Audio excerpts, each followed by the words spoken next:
मिलेगा और मुझे जो जरूरत है वो मुझे मिलेगा। मैं उसकी बातें समझ नहीं पा रहा था, लेकिन ड्राइवर एक और गाड़ी लेकर आया। उसने किसी को बताया नहीं था, लेकिन फिर भी ड्राइवर गाड़ी लेकर आया और उसने ड्राइवर को कहा, इस गाड़ी को निकलवाओ, मुझे यह गाड़ी नहीं चाहिए, टूटी फूटी अब मुझे अच्छी नहीं लगेगी, मुझे ऐसी ही नई गाड़ी चाहिए।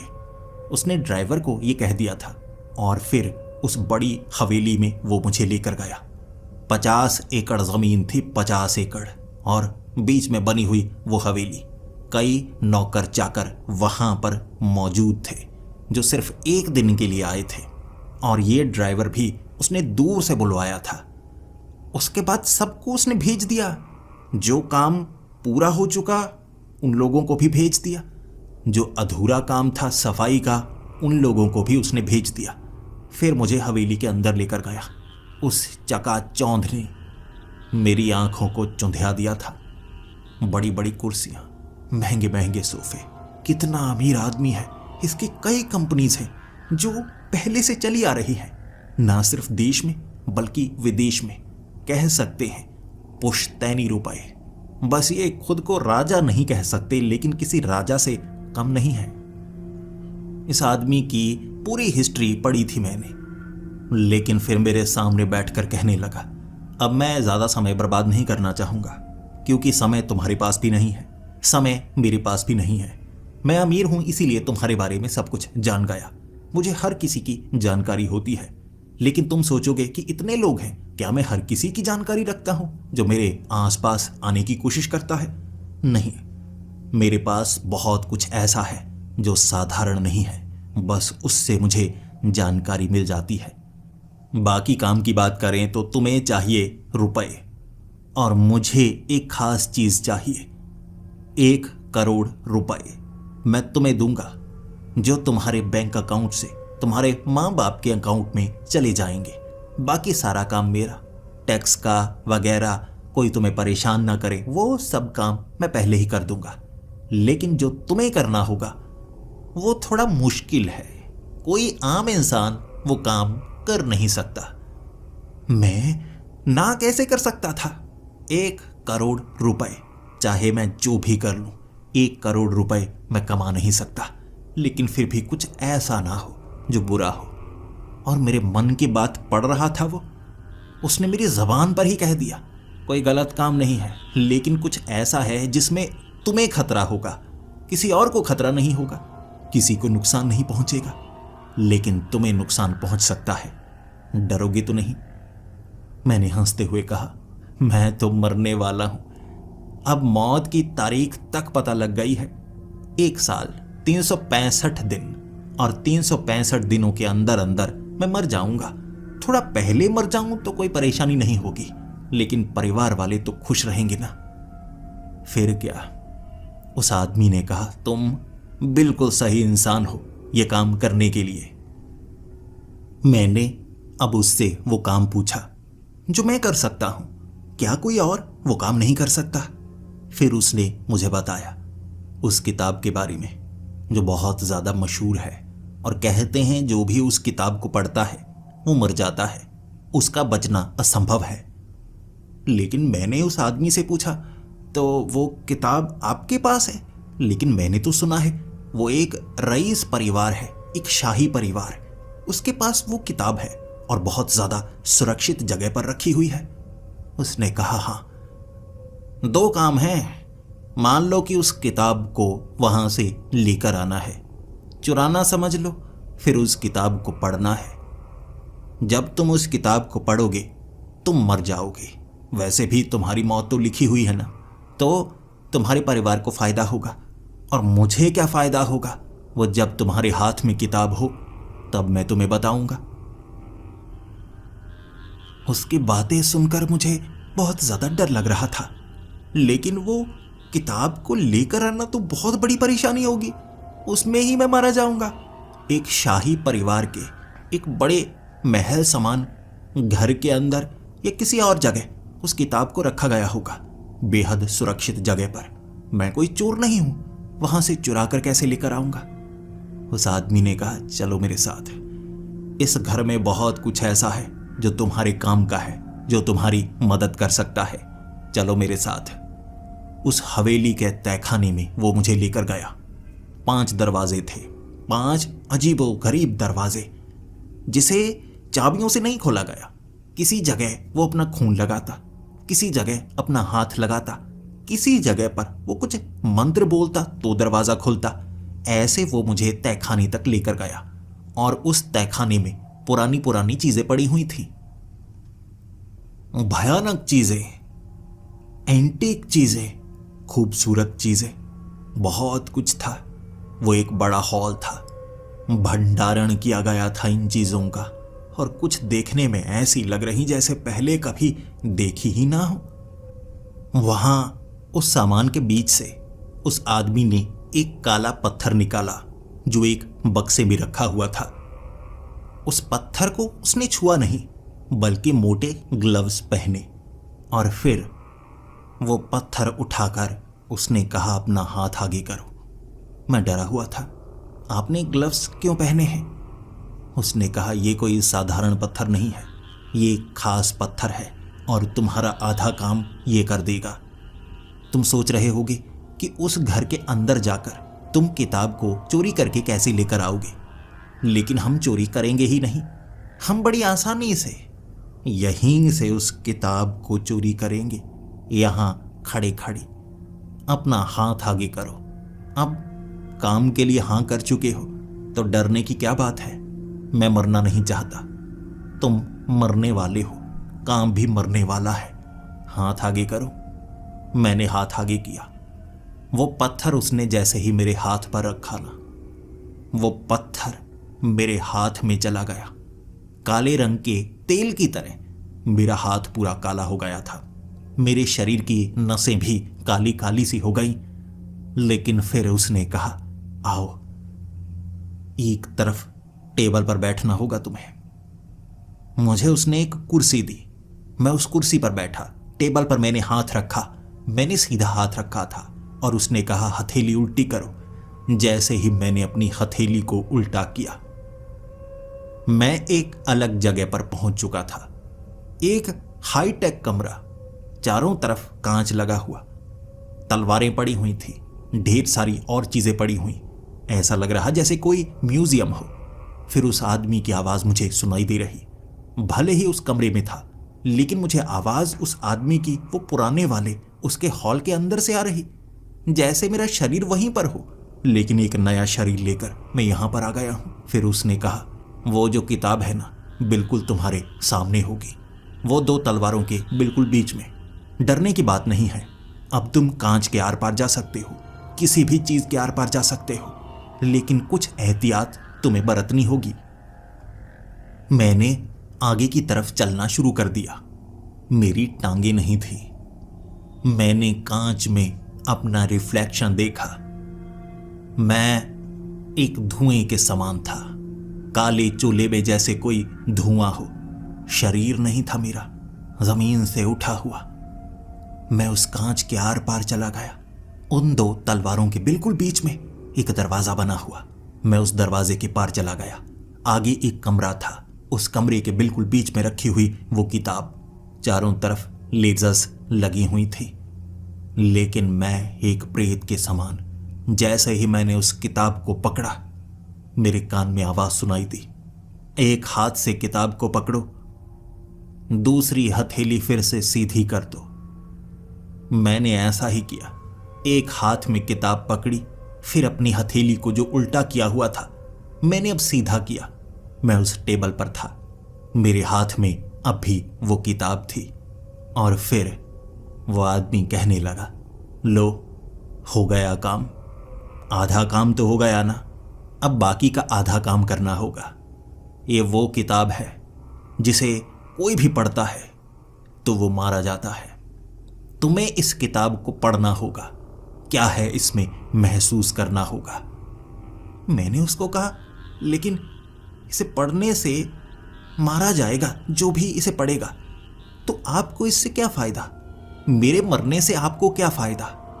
और वो आदमी मुस्कुराता हुआ कहने लगा, इसका उत्तर तुम्हें अभी नहीं दे सकता, इसका उत्तर तुम्हें समय देगा। इस किताब को तुम्हें यहां नहीं पढ़ना है, तुम्हें नहीं पता यह किताब कितनी खतरनाक है। तुम्हारे साथ जो होगा वो तो होगा, लेकिन इस जगह के साथ वैसा कुछ नहीं होना चाहिए। लेकिन पास में जंगली इलाका है, तुम्हारे लिए एक खास स्थान खाली कर दिया गया है। डरने की कोई बात नहीं है, लेकिन इस किताब से तो थोड़ा डर लगेगा ना। आज रात तुम्हें इसे पढ़ना शुरू करना होगा, महसूस करना होगा इसमें क्या है, और उत्तर तुम्हें समय पर मिल जाएगा कि मुझे इससे क्या फायदा होगा। शाम का वक्त उसी हवेली में हो चुका था, और शाम होने से पहले पहले उस आदमी ने मेरे अकाउंट में 1 करोड़ रुपए ट्रांसफर कर दिए थे, और फिर मेरे अकाउंट से मेरे माँ बाप के अकाउंट में। फोन पर मैंने अपने माँ बाप से बात भी की। वो थोड़े घबराए हुए थे कि इतनी बड़ी रकम मेरे अकाउंट में कैसे आई। मैं उन्हें जवाब क्या देता। मैंने कहा मेरा एक अच्छा दोस्त है, मैं उसके लिए काम कर रहा हूं, अब मैं उसके लिए ही काम करूंगा। आपको वो रकम मिल गई है ना, आप उससे जो करना चाहते हैं वो कर सकते हैं। मैं एक बड़ा काम कर रहा हूं। देखिए, जिंदगी लंबी नहीं होनी चाहिए, बड़ी होनी चाहिए ना। मेरी जबान से निकलते हुए वो शब्द मेरी आंखों से आंसू बनकर भी निकलते जा रहे थे। इसीलिए मैंने फोन को काटा और फिर उस आदमी को कहा, तो चलते हैं ना जंगल में। उसने कहा, जाने का जब समय होगा हम जाएंगे। 7 बजने वाले हैं और तुम्हें उस खास जगह पर छोड़ दिया जाएगा, वहीं पर रहना। इस किताब में जैसा जैसा कहा गया है वैसा वैसा करते रहना। अगर जिंदा रहे तो, बचने वाले तो नहीं। मुझे इसके बारे में जानकारी दे सकते हो। मुझे क्या फायदा, वो समय पर जवाब मिलेगा। 7 बजे का वक्त हुआ। अपनी जीप में बिठाकर वो मुझे जंगल के गहरे इलाके की तरफ ले जाता गया। जंगल के बीच तालाब के पास बनी हुई एक छोटी सी गुफा जो पीछे से बंद थी, वहां पर उसने जीप से मुझे सामान उतारने के लिए कहा। खाने पीने का कुछ सामान था, वहां पर रखवाया। खाने पीने का जितना सामान था वो सिर्फ 1 दिन के लिए ही काफी था। मुझे क्या यहां सिर्फ 1 दिन गुजारना होगा? और उसने मुस्कुराते हुए कहा था, जवाब तो मिल ही जाएगा, बस इस किताब में जो जो कहा गया है वैसा वैसा करना। क्योंकि किताब को पढ़ना एक बार शुरू कर दोगे ना तो इसे पूरा तो पढ़ना ही पड़ेगा। यह कोई साधारण किताब नहीं है, जो इसे पढ़ता है वो जिंदा नहीं रहता। क्यों, वो भी तुम्हें पता लगेगा। 7:30 का वक्त हो गया। उस गुफा के पास मुझे छोड़कर गले से लगाकर वो पीछे की तरफ मुड़ गया था। शरीर में थोड़ी थोड़ी कमजोरी सी महसूस होने लगी थी। भले ही वो पत्थर मेरी हथेली से दोबारा निकल गया था, लेकिन अब मेरी हथेली काली काली सी हो गई थी और उंगलियां सही से काम नहीं कर रही थी। एक शैतानी शक्ति मैंने अपनी आंखों से देखी थी। अब मेरी बाजू सही से काम नहीं कर रही, लेकिन दूसरी बाजू तो काम करेगी ना। और यहां पर एक लालटेन थी मेरे पास। उस लालटेन की रोशनी में उस किताब को बड़ी आसानी से पढ़ा जा सकता था। 8 बजे मैं उस गुफा के अंदर गया और सबसे पहले उस किताब को खोला और पहले पन्ने को पढ़ना शुरू कर दिया। उस किताब का टाइटल था मौत का इम्तिहान। जैसे ही मैंने उस टाइटल को पढ़ा, आसपास हवा सी चलने लगी थी और वो किताब हवा में उड़ने लगी थी, जैसे किसी ने उसे पकड़ रखा हो। फिर क्या, वो छोटी सी किताब एक बड़ी किताब में बदल गई और उसका वो पहला पन्ना अपने आप खुल गया। बड़े बड़े वो शब्द, मैं उसे पढ़ नहीं रहा था, वो शब्द खुद ब खुद मेरे कानों में पड़ रहे थे। मौत का इम्तिहान। जो इस किताब को पढ़ेगा वो मारा जाएगा, उसका शरीर नष्ट हो जाएगा, लेकिन वो शरीर अपने आप नष्ट नहीं होगा। इम्तिहान कठिन है, तुम्हें शुरुआत करनी होगी। तुम्हें इस जगह को छोड़ना होगा, हर एक चीज को त्यागना होगा और उस सुरंग में घुसना होगा जो इस किताब के पार है। किताब अपने आप बंद हुई छोटी सी किताब बनकर मेरे हाथ में पहुंच गई। सामने मुझे एक सुरंग नजर आने लगी, रहस्यमय सुरंग। उसी तरफ से मैं चलकर इस तरफ आया था।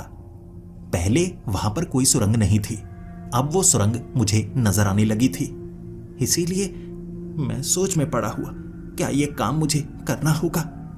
और जवाब उस किताब ने दिया, काम तो तुम्हें करना होगा, इस काम को तुम छोड़ नहीं सकते।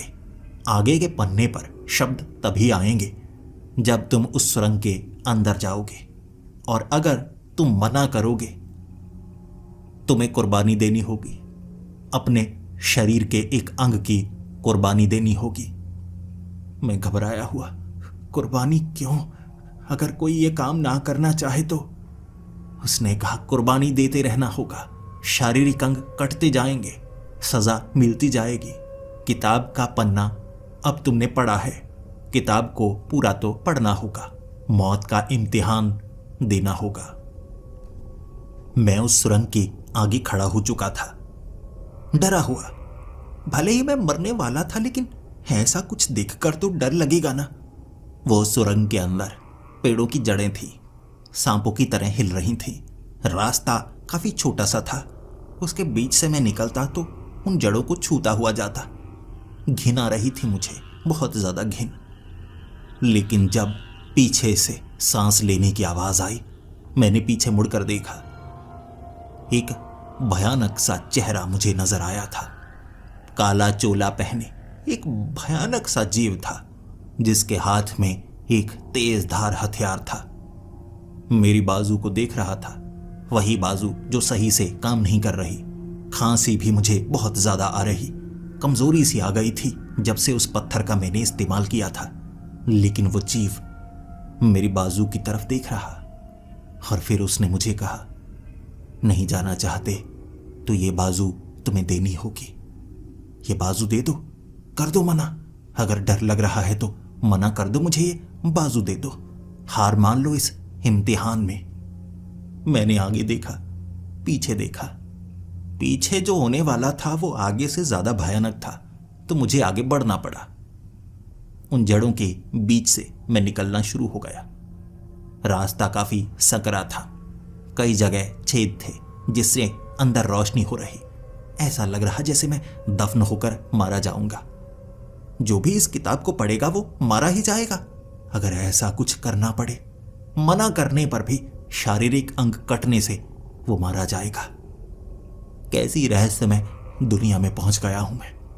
मुझे लगा था काम साधारण होगा, लेकिन ऐसा कुछ मौजूद है, मुझे इसका कोई ज्ञान नहीं था।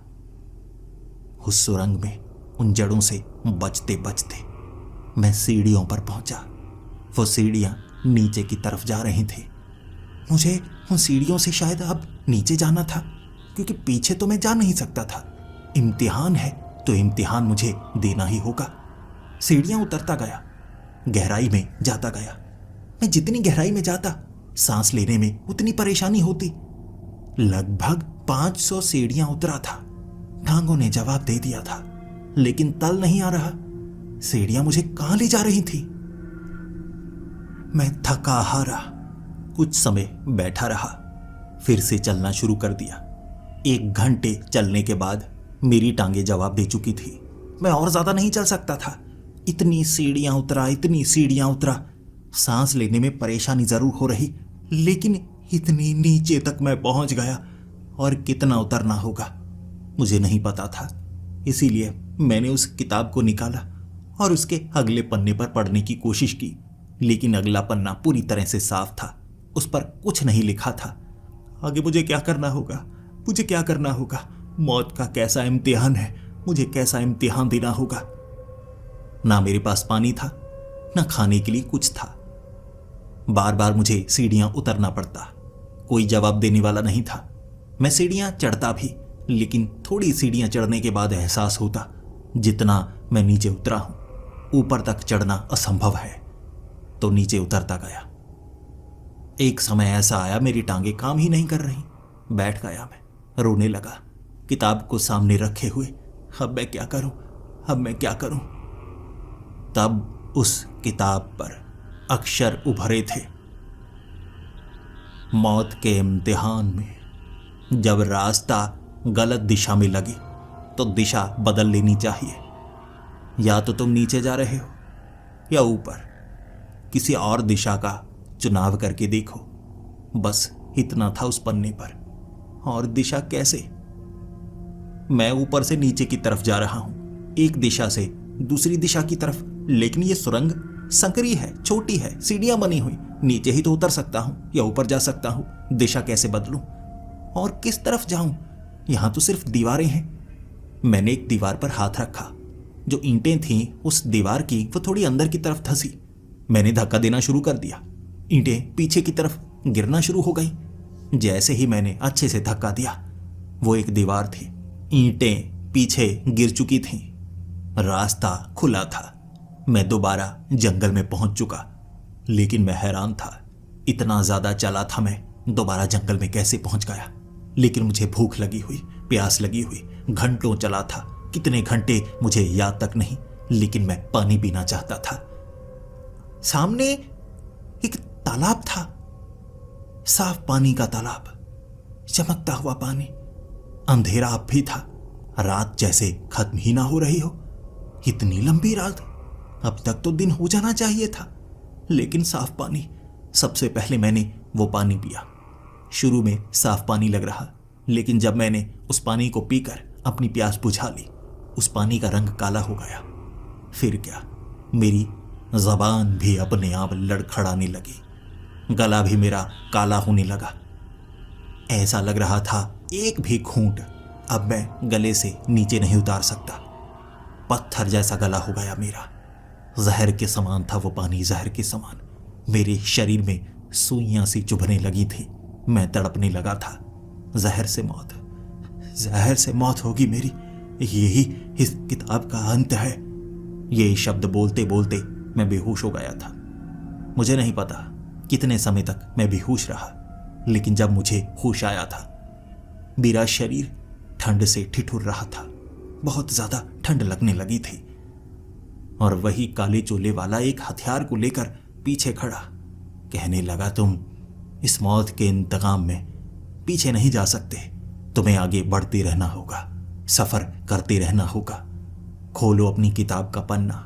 अगर तुम अपना काम सही समय पर नहीं करोगे तो मुझे सजा तो देनी होगी ना। मैंने उस किताब का अगला पन्ना खोला और उसमें लिखा था, इस तालाब में भी एक सुरंग है, तुम्हें उसे ढूंढना होगा। शरीर थका हुआ, बुरा हाल था। जहर का शरीर पर असर था। एक बाजू सही से काम नहीं कर रही थी, लेकिन मुझे यह काम करना था। इतना मुझे समझ में आ गया था, मैं बचने वाला नहीं। शरीर का बहुत बुरा हाल था, बहुत ज्यादा बुरा। मैंने पानी में छलांग लगाई। काले रंग का पानी था। तालाब में कोई सुरंग मौजूद है, मुझे नहीं पता। बार बार दम घुंटता तो मैं पानी के ऊपर आ जाता। पानी के अंदर मुझे कोई भी सुरंग मिल नहीं रही थी, लेकिन तैरते तैरते एक बार महसूस हुआ, पानी के नीचे एक जगह एक खड्डा सा है, भंवर सा बना था। अपने आप उस पानी ने मुझे खींचा। फिर एक जगह वो सुरंग ऊपर की तरफ थी। मैं वहां पहुंचा। सांस लेने के लिए छोटी सी जगह मिली थी। मेरा दम घुटने ही वाला था, लेकिन बस अंतिम समय पर मैं बच गया। छोटी सी जगह, एक सुरंग, मुंह ऊपर की तरफ करके मैं सांस ले रहा, फिर तैर रहा आगे की तरफ। कई जगह ऐसी आती जहां छोटी सी जगह तक ना मिलती मुझे सांस लेने के लिए। वहां पूरी सुरंग में पानी होता, लेकिन फिर मैं तैरता। एक बार तो दम घुटा, मैं बेहोश हो गया था, लेकिन मेरा शरीर पानी के ऊपर आ गया। मैं अपने आप जैसे किसी ने धक्का दिया हो आगे होकर एक खास जगह पहुंच चुका था, लेकिन था मैं उस सुरंग में ही। तैरता रहा, डूबता रहा, तैरता रहा, डूबता रहा। पानी पूरे शरीर में भर चुका था और वो जहर के समान पानी था। हर बार बहुत दर्द देता, क्योंकि पानी में तैरते वक्त कुछ पानी तो पी होता ही है, तो ऐसा मेरे साथ होता जा रहा। पीछे जा नहीं सकता था। दीवारों को छूकर देखा, सुरंग की दीवारों को तोड़ा नहीं जा सकता था। दिशा मैं बदल नहीं सकता था, इसीलिए अब मेरे पास और कोई रास्ता नहीं था। मैंने उस किताब के अगले पन्ने को खोला। कुछ तो लिखा होगा ना, लेकिन कुछ नहीं लिखा था। कई घंटों इसी तरह मौत के साथ लड़ने के बाद वो किताब हिलने लगी। ऐसा लगा जैसे बहुत गर्म हो गई हो। उस किताब से भाप उठने लगी। फिर वो किताब मेरे सामने अपने आप खुल गई और अगले पन्ने पर अक्षर अपने आप उभर आए थे। उस पन्ने पर लिखा हुआ था, जब कहीं पर कोई रास्ता नजर ना आए तो कुदरत का सहारा लो। यहां तुम्हें कौन कुदरत का सहारा देगा। बस इतना ही था। ये एक रहस्य था जो मुझे सुलझाना था, लेकिन कुदरत का सहारा कहां से लूं? कुदरत तो धरती पर हर जगह पर है। मैं समझ नहीं पा रहा। बहुत समय मैं सोचता रहा और फिर मुझे समझ में आया। बताया क्या गया है। वहां पेड़ों की जड़ें थीं जो इस पानी तक पहुंची हुई। कई पेड़ों की जड़ें। पेड़ तो कहीं पर भी छेद बनाकर अपनी जड़ें निकाल ही लेते हैं, लेकिन इससे मुझे क्या फायदा होगा। जैसे ही मैंने हिलती हुई एक जड़ को पकड़ा, वो जड़ मुझे खींचने लगी थी। ऊपर उस सुरंग के एक छोटा सा छेद था जो खुलने लगा। वो जड़ मुझे खींचते खींचते ऊपर तक ले आई थी, मैदान तक। शायद यही वो रहस्य था। फिर से मैं निकल चुका था। मुझे सामने वो काले चोले वाला वो हथियार लेकर खड़ा साफ नजर आ रहा। और फिर उसने किताब की तरफ इशारा किया। दोबारा किताब में अगला पन्ना खुल गया और उसमें लिखा गया कि फावड़ा तुम्हारे पास है, अपनी कब्र खोदो। मैंने मिट्टी के ऊपर खोदना शुरू कर दिया। शब्द के अनुसार क्या सच में मुझे अपनी कब्र खोदनी थी? डर भी रहा था। मौत से डर तो लगता है ना। शरीर का बुरा हाल था। जहर का असर शरीर पर होने लगा था।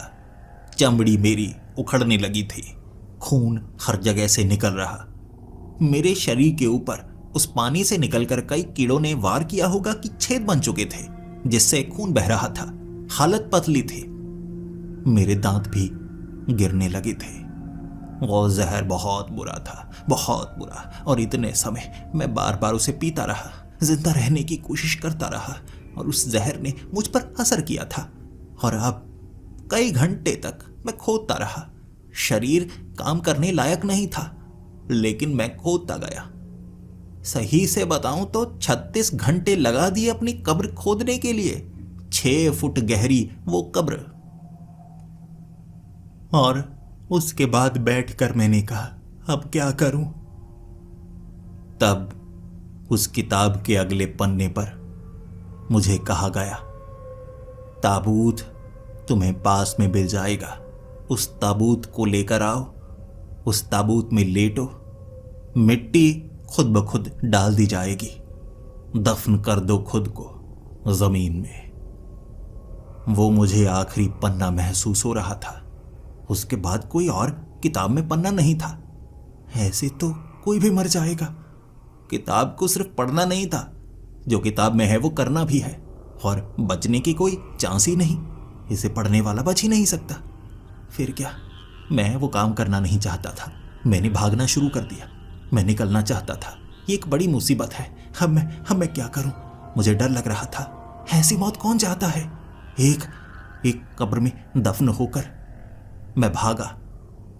भागते भागते मेरी एक टांग ने काम करना बंद कर दिया था। अचानक उसमें दर्द उठने लगा।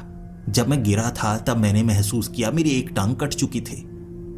उस काले चोले वाले ने उस हथियार को इतनी तेजी से मारा था कि मैंने महसूस तक नहीं किया कि मेरी टांग अलग हो चुकी है। जब मैं गिरा, टांग से खून बहने लगा। दर्द का एहसास हो रहा, बहुत ज्यादा। और फिर उसने अपने हथियार को उठाकर कहा था, दोबारा काम से मना करोगे, शरीर का एक और अंग काट दूंगा। कटे हुए अंगों से तुम काम भी नहीं कर पाओगे। वो मौत ज्यादा भयानक होगी। मैं रो रहा, बिलबिला रहा। उसने मेरी टांग को पकड़ा। जहां से टांग कटी खून बह रहा था। ऐसे तो मैं यहीं पर मर जाता, लेकिन वो इतना गर्म था जैसे कोई लावा। मेरी टांग नीचे से जला डाली उसने। खून बंद हो चुका था। पिघल चुकी थी टांग, नीचे वाला वो हिस्सा। बाकी कटी हुई टांग का वो हिस्सा उठाकर ले गया वो। उस खोदी गई कब्र के पास रखा उसने और कहा, ताबूत लेकर आओ। जैसा कहा गया है वैसा तुम्हें करना होगा। एक टांग थी मेरी। घिसट घिसट कर मैं उस जगह गया, ताबूत को ढूंढा, फिर घसीट कर मैं उस ताबूत को लेकर आया उस कब्र के पास जिसे मैंने खुद खोदा था। उस ताबूत को उस कब्र के अंदर फेंका। उसके बाद उस किताब ने खुद बोला था, अब तुम्हें इस ताबूत में लेटना होगा। उसके बाद बचने की कोशिश करना चाहते हो तो कोशिश कर सकते हो, तुम्हारा आखिरी काम है ये। मैं रो रहा था, बिलबिला रहा था, लेकिन मेरी मदद कोई नहीं कर सकता था। इस मुसीबत में खुद को मैंने फंसाया था, लेकिन वैसे भी तो मरने वाला हूं ना। बस मौत इतनी भयानक नहीं मांग रहा था। फिर क्या, उस ताबूत में मैं लेट गया। वो किताब ने कहा था, तुम्हारी बहादुरी की मिसाल तुम खुद दोगे। लेट गया मैं। मेरी टांग को उसी में फेंका गया। ढक्कन को लगा दिया गया था। लालटेन मुझे दी गई थी ताकि अंधेरे में मैं देख पाऊं। ताबूत के ऊपर मिट्टी डाली गई थी। धीरे धीरे इंतजार करता रहा, कुछ होगा। फिर सांस लेने में परेशानी होने लगी, लेकिन मैं ताबूत में था। उसके बाद वो किताब यहां से गायब हो चुकी थी। मुझे नहीं पता वो किताब कहां पर गई, और ना ही मुझे कोई आवाज सुनाई दे रही। क्या मैं भाग सकता हूं? तुम अब तो मेरी टांग या बाजू नहीं काटोगे ना? कोई जवाब नहीं दे रहा। तो मुझे लगा मुझे इस कब्र से बाहर निकलना होगा। मेरे पास जो भी था मैं उसका इस्तेमाल करने लगा। नाखूनों से उस ताबूत को तोड़ने की कोशिश की, खुरचने की कोशिश की। फिर कुछ नहीं हुआ तो अपनी बेल्ट को मैंने उस लकड़ी को कुरेदने में इस्तेमाल किया। आखिर में मैंने उस लालटेन को तोड़ा। मोटी लालटेन थी, एक तरफ से तेज धार लकड़ी को काटने की कोशिश करता जा रहा। सांस लेने में परेशानी हो रही थी। जहर शरीर पर असर कर रहा। मुझे ऐसा लग रहा जैसे शरीर हकड़ रहा हो। मैं मर रहा था, लेकिन फिर भी कोशिश कर रहा था। बार बार मैं उस लकड़ी को काटता रहा। मैं दर्दनाक मौत नहीं चाहता था, लेकिन आखिरकार उस ताबूत में छोटा सा छेद बना पाया। समझ गया, इस लकड़ी को काटा जा सकता है, तोड़ा जा सकता है। मैंने पूरी कोशिश की, एक छेद बनाया। ऊपर मिट्टी काफी भारी थी, लेकिन सांस नहीं आ रही। फिर भी मैं मिट्टी के बीच से ऊपर तक निकला था। एक टांग के सहारे आखिरकार मिट्टी से मैं बाहर आया था। जैसे ही मैं मिट्टी से बाहर निकला था, मैं चारों तरफ देख रहा। कोई मेरी मदद करेगा? कोई मेरी मदद करेगा? कोई नहीं था वहां पर, ना वो काले चूल्हे वाला और ना ही वो किताब वहां पर थी। घिसटता रहा, रोता रहा। आंखों के सामने अंधेरा आता रहा। मैं दूर निकल जाना चाहता था। किताब को पढ़ने के बावजूद मैं बच चुका हूं, बस ये बताने के लिए यहां से दूर निकलना चाहता था। कोई मेरी मदद के लिए नहीं आया। आंखों के सामने अंधेरा जरूर आ गया था। मैं बेहोश हो गया, या शायद मर गया था। जब मेरी आंख खुली, मैं बेड पर था। भौंचक्का सा हो गया। ऊपर पंखा चल रहा था और सामने वही बूढ़ा आदमी खड़ा मेरी तरफ देखकर मुस्कुरा रहा था और कह रहा था, आखिरकार तुमने उस किताब को पढ़ लिया। मुझे उस पर गुस्सा भी था, लेकिन उसने यही काम करने के लिए मुझे पहले बताया था। शायद उसे भी पता नहीं होगा कि किताब में क्या कहा जाएगा। मैंने रोते हुए कहा, आपको मैं शुरू से बताता हूं क्या क्या हुआ मेरे साथ। उसने कहा, बताने की जरूरत नहीं है। उस किताब को पढ़ने वाला हर एक शख्स अलग अलग चीजें सहता है। जो उसका डर होता है, जो उसका खौफ होता है, हर चीज सामने आती है। हमें बेखौफ होकर लड़ना पड़ता है, क्योंकि हमारा चुनाव हुआ होता है। तुम्हारा भी चुनाव हुआ है। मैंने कहा, लेकिन मैं जिंदा बच गया। सामने से वो मुस्कुराता रहा और फिर उसने कहा, तुम जवाब मांग रहे थे ना कि मुझे उससे क्या फायदा कि तुम उस किताब को पढ़ो, और क्या सच में तुम जिंदा बच चुके हो? उठो, तुम्हें तुम्हारा जवाब मिलेगा। मैं उठा। मेरी दोनों टांगे मौजूद थी। मैं हैरान और हक्का बक्का। वो मुझे बाहर लेकर गया, मुझे आईने के सामने खड़ा किया। मेरा शरीर नहीं था वो, एक अजीब सा शरीर था, कोई और, बिल्कुल मेरी उम्र का, लेकिन कोई और। फिर उसने कहा, अब ये तुम्हारा शरीर है, अब से तुम मेरे बेटे हो। फिर वहां कई और लोग आ चुके थे। शाही परिवार से लोग वहां पर मौजूद थे। ये वही लोग थे जिनके घर से किताब को चुराया गया था। लेकिन यहां हुआ क्या है, मुझे कुछ समझ में नहीं आ रहा था। और तब उस आदमी ने कई घंटों वहां पर पार्टी की। बहुत ज्यादा लोग आए हुए थे, मैं भी वहीं पर, और हर किसी को वो यही कह रहा था कि ये मेरा बेटा है, मैंने अब इसे सबके सामने ला दिया है, अब से यही बात करेगा, यही सब कुछ संभालेगा। मैं समझ नहीं पा रहा वो कहना क्या चाहता है, लेकिन रात के वक्त उसने अकेले में जवाब दिया। ये सब क्या है, पूरा जवाब, समय आ चुका था। उसने कहा, हम उस किताब के रक्षक हैं। दो परिवार, एक हमारा परिवार जो शापित भी है, वरदान से भी जुड़ा हुआ है, एक वो शाही परिवार। शाही परिवार हमारी चीजों की सुरक्षा करता है, ऐसी चीजें जिसका कोई और इस्तेमाल ना कर सके। वो किताब का इस्तेमाल सिर्फ हम कर सकते हैं, वो उसे सुरक्षित रखते हैं, लेकिन हम अलग तरीके से उसे चुरा कर अपने वंश को बढ़ाते हैं। दोनों परिवार साथ में ही हैं। जिसे चुना जाता है वही ये काम कर सकता है। तुम चुने गए हो, तुम्हें नया शरीर मिला है, अब से तुम मेरे बेटे हो। मैं भी पहले कोई और था, मैंने भी उस किताब को पढ़ा, मैं भी मारा गया, फिर इस शरीर में मैं जिंदा हुआ। और लगभग 50 साल बाद तुम्हें भी ये काम करना होगा।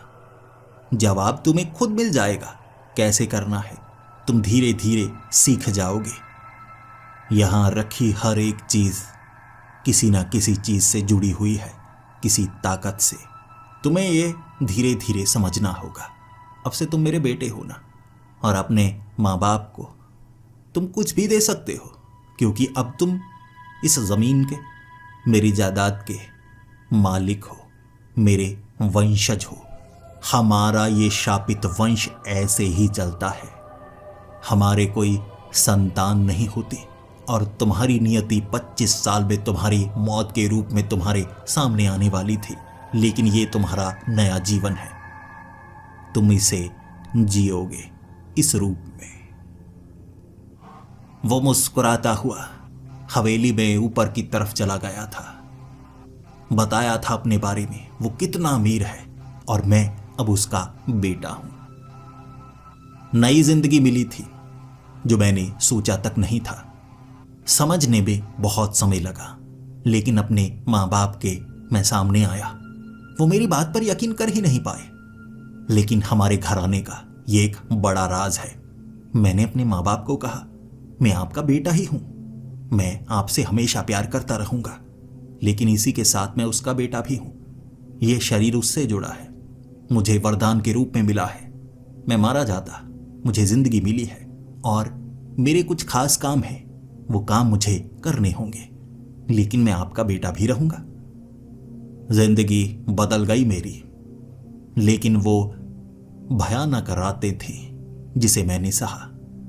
एक ऐसी किताब जिसे पढ़ने से आपकी मौत हो जाती है, और मेरा काम यही था उसे पढ़ना, और सही समय आने पर मैं एक और का चुनाव करूंगा, उसे भी मैं यही काम दूंगा। तुम्हें किताब पढ़नी होगी और तुम मारे जाओगे।